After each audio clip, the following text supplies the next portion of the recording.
बिस्मिल्लाहिर्रहमानिर्रहीम। अस्सलाम वालेकुम। देसी ब्यूटी टिप्स में खुश आमदीद। बाज़ दफ़ा ऐसा होता है कि खाना पकाते हुए अक्सर हाथ जल जाता है, कभी चूल्हे से और कभी खोलते हुए गरम गरम तेल से, कभी रोटी की भाप से। आज की वीडियो में मैं आपके लिए एक ऐसा नुस्खा लेके आई हूँ जिसके इस्तेमाल से ना सिर्फ जलन ख़त्म होगी बल्कि आंवला भी नहीं पड़ेगा इंशाल्लाह। तो चलिए शुरू करते हैं, मगर इससे पहले आपसे एक छोटी सी रिक्वेस्ट है। अगर आपने अभी तक मेरा चैनल सब्सक्राइब नहीं किया तो सब्सक्राइब कर लें और बेल आइकन को दबा दें ताकि मुफीद और मालूमाती वीडियोस आप तक बआसानी पहुंच सकें।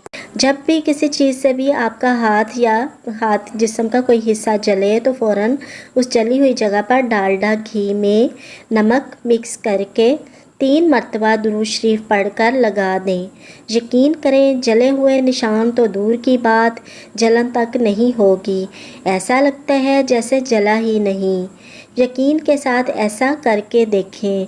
दुरूद पाक कोई सा भी हो, जब भी आप सल्लल्लाहु अलैहि वसल्लम का नाम मुबारक सुने, मोहब्बत से इन पर एक मरतबा दुरूद शरीफ ज़रूर भेजें। बेशुमार लोगों ने आज़माया, आप भी आज़माएं और फिर फ़ायदे ज़रूर बताएं।